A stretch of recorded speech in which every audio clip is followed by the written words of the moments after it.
नमस्कार मित्रांनो, कसे आहात तुम्ही सगळी. आज मी आलेले आहे सारसबागेमध्ये. तर आज आपण तशी तर सारसबागेत मी भरपूर वेळा आली, पण ब्लॉग पहिल्यांदाच करते.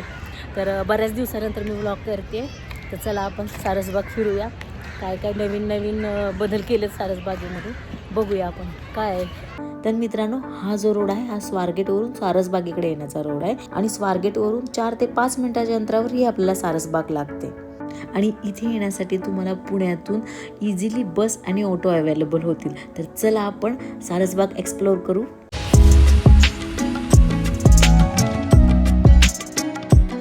तर मित्रांनो, आज आपण पुण्याच्या ऐतिहासिक आणि प्रसिद्ध सारसबागेमध्ये आलोय. आज मी तुम्हाला इथं फिरून दाखवणार आहे या जागेचा इतिहास आणि इथे जे गणपती मंदिर आहे त्याचं महत्त्व. त्याचबरोबर इथे रोज इतकी लोक का येतात तेही आपण बघू. बागेमध्ये जाताना हे बघा, खूप मोठी अशी खाऊ गल्ली आपल्याला लागते आणि लहान मुलांसाठी तरी इथं खाण्यासाठी आणि खेळण्यासाठी खूप ऑप्शन्स अवेलेबल आहेत. खूप सारे खेळणी इथं आहेत लहान मुलांसाठी आणि संडेला तरी इथं खूप जास्त गर्दी असते.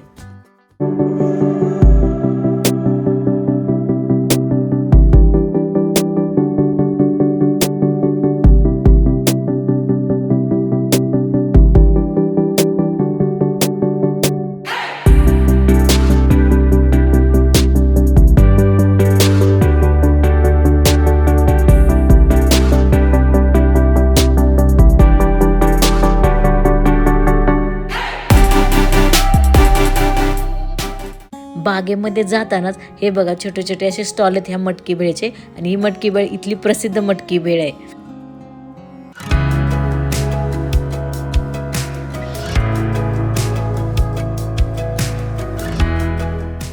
बागेत आले आणि भेळ नाही खाल्लं असं होणारच नाही. तर चला मी ट्राय करते आता मटकी भेळ. खूप छान टेस्ट आहे याची. हे बागेचं दुसरं गेट आहे, तर इथून आपण एंट्री करणार आहे. तर चला आपण आतमध्ये जाऊया. हा बघा एंट्री गेटचा परिसर आहे.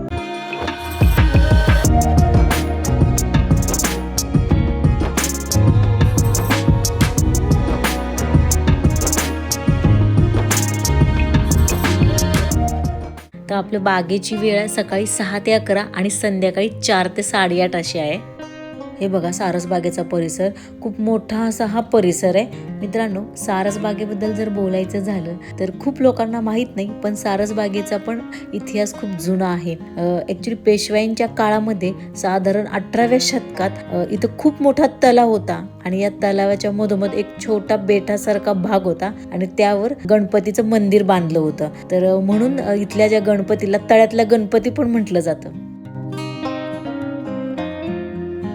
ह्या तळ्याच्या मधोमध गणपतीचं मंदिर आहे आणि हा काही भाग बघा तळ्याचा आहे.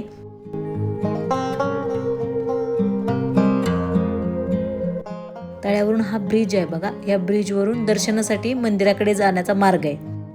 मंदिराच्या आजूबाजूला एक छोटंसं गणपती संग्रहालय सुद्धा आहे, जिथे वेगवेगळ्या आकाराचे वेगवेगळ्या रूपातले गणपती पाहायला मिळतात. तर ते या ठिकाणी आपण जाऊन बघू शकतो. मित्रांनो, सारसबाग म्हणजे एक गार्डन नाही, तर असं ठिकाण आहे जिथं इतिहास, निसर्ग आणि भक्ती अशा तिन्ही गोष्टी एकत्र अनुभवायला मिळतात आणि मनही खूप प्रसन्न होते या ठिकाणी आल्यानंतर. मित्रांनो, 18व्या शतकात जेव्हा इथे तलाव होता त्यावेळी या ठिकाणी सारस पक्षी खूप आढळले जायचे. त्यामुळे या बागेची स्थापना झाली. त्यावेळेस या जागेला सारसबाग नाव पडले, सारस पक्षामुळे. तर चला आपण आता गणपतीचं दर्शन घेऊया सारसबागेच्या.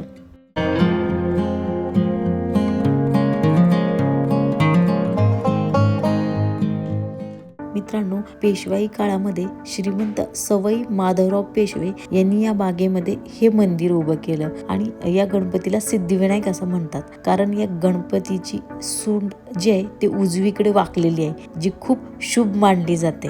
हा सारसबाग मधला गणपती म्हणजे सिद्धिविनायक गणपती. तसेच हा तळ्याच्या मधोमध आहे म्हणून याला तळ्यातला गणपती पण म्हटलं जातं. खूप लोकांचा विश्वास आहे की इथे मनापासून केलेली प्रार्थना नक्की पूर्ण होते, म्हणून इथे रोज हजारो भक्त दर्शनासाठी येतात आणि खरंच इथं आलं की आपोआप मन शांत होतं. गर्दी असली तरी एक वेगळी पॉझिटिव्ह एनर्जी जाणवते. तर चला मग गणपतीचं दर्शन घेतलं, आता आपण पुढे सारसबाग फिरूया.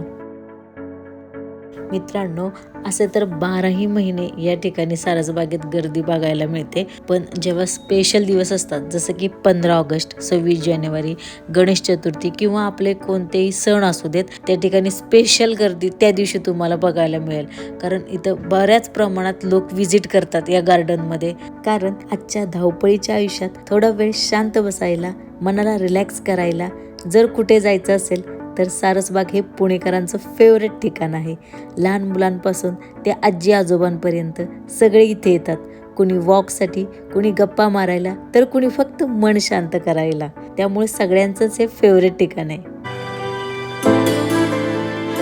हा साईडचा ट्रॅक आहे सारसबागेचा, जो 700 मीटर आहे.